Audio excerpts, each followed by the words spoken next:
I was like, why don't we start a tequila company? It was a super naive thought. If I'd known what I know now, I might not have made a tequila company. I probably still would have made tequila, but I would have kept it in-house. So that's where the concept came from, was let's make the best tequila in the world. And that like, you could make a moderate tequila, right? Anybody can go white label a tequila. That's super easy to do. If you have money, you send somebody down to Mexico, or you go to Mexico and you go to one of the hundreds of distilleries and you're like, hey man, here's a bunch of money. Yeah. Let me put my own label on your tequila. And there's a lot of people willing to do that are out there today. Yeah. But I was like, you guys all know what it's like being in the military, and if you do something stupid, all your buddies will never let you live it down. So my thought, I was like, man, if we create something, it's going to be like 20 years from now, we're going to be sitting around a fire on a boat, and my buddies are going to be like, this dumbass made the shittiest tequila in the world, and I don't want to hear that for the next 20 years. I don't want to be messed with about that. So I was like, all right, if we're making tequila, we're doing it all the way. We're going all the way. It's going to be the best. It's going to be the best in the world. Yeah.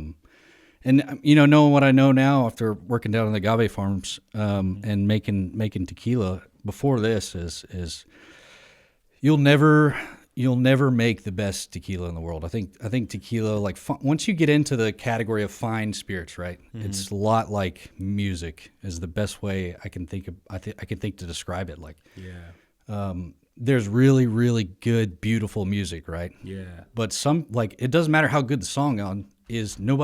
Not everyone is going to like that song, but they'll like another really, really good music song. Tequila, fine spirits get to that category. So once you get to the quality, you made it. That's what it's about. So I'd say we're one of the best tequilas in the world, because there's other really good tequilas. Yeah. I like to tell people that we're, especially in Mexico, because a lot of 9-year-old agave doesn't make it to the States, because there's kind of like a nuanced underground. We don't send 9-year-old agave to the States because they're just going to put it in a margarita. They don't give a shit about it. Oh wow, for real. It's a really real thing. So that's why the age of the agave is so important. Because like I said, you go down there, man, and they're like, here's the best agave, single estate owned tequila, and then it turns out to be a 3-year-old agave, and then they put additives in it after it's distilled, because legally you can put, I think it's 3% of weight of volume of additives to change the flavor. Wow. So you're taking really dry, not juicy agaves, and then adding flavor to it to taste like a 9-year-old agave. Wow. And then there's different flavors. But anyways. Yeah. So tequila is really simple, man. As soon as you get, like, the quality of the agave is what matters the most. Right. Once you get that, you distill it and try not to mess it up. That's the next problem. Yeah. Once you get through all those hurdles, man, and you've made like a really good quality, you're there. It's there. And there's a couple here in the States that I've seen, and I know they're distilleries, and they're really good quality. I would say, and I've been doing tequila for almost 5 years now, and I've seen on the shelf, like, going around, because I go around the whole country doing this, right? So on the shelf, I've probably seen there's about 6 other brands that are really, really good quality. Yeah. They taste different because they're from different regions, but it's there. It's hard to find in the States. All of this to say, all of that work was done so my buddies don't make fun of me in 20 years for making a shitty tequila. It was great to put good thought into it and make a good product too. So, like, it's awesome. I tasted this earlier while we were in Winchester setting up, and it's absolutely amazing. Like, this smell is really nice too. It's just, like, really, really nice. Like, I'm gonna actually take a sip right now, just so. Wow, that is so good.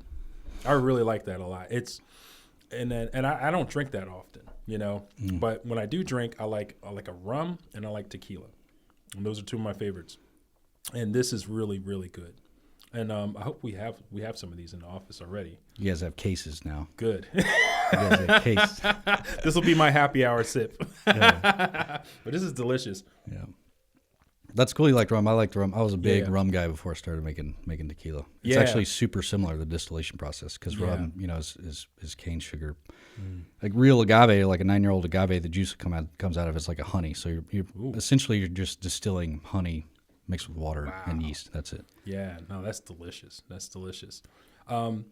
With this endeavor, what is the goal for Cape Horn Tequila?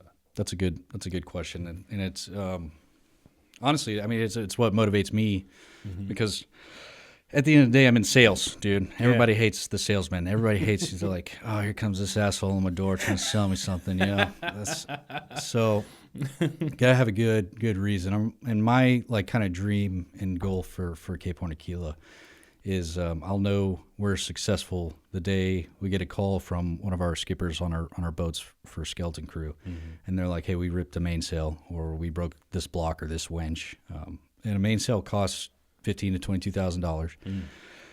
And so like right now, if that happens to us, the boat's going to get dry docked until we can raise enough money to put a new mainsail on. We don't have $20,000 laying around, you know. Right. We're super small, and we have a backlog of people asking for help all the time. So the day I'll know Cape Horn Tequila is successful is the day one of the skippers calls me and says, we ripped it. And then I say, new mainsail will be on the boat tomorrow on its way to you. Right. With no questions asked at all. Just like, we're getting it done, dude, because we can do that. And that's the point I want to be at. Yeah. Our first step is to get, to raise enough money to end a backlog of people reaching out and asking for help. So that's kind of my first like milestone to get to as far as raising money or selling tequila is that's the very first goal for me is to raise enough money where we can get everybody down to us or wherever the boats are in the world, because we get a lot of people from around the country and their families and spouses that are like, hey, my husband or my wife or my son or daughter, they're not doing good. They're not okay. Yeah. And then we get, individuals will watch it too. But we get a lot of people that are active duty, surprisingly. Wow, interesting. Okay. Yeah, which those guys, my heart goes out to them a lot because I know they've got to be hurting bad enough to do something. Because you remember when you were in, like flying, for instance, if I were to ask for help, you lose your wings, dude. Yeah. If you're like, hey, I'm not doing all right. The moment you say like, anything all right, about you're not mental fucking health. flying anymore. And I'm like, I just spent the last 2.5 years training to do this job, man. Right. You know? Yeah. So the guys that actually reach out and ask for help that are active duty are always a priority for me because I'm like, I know what that takes to ask, and I know what you're risking to do it. So.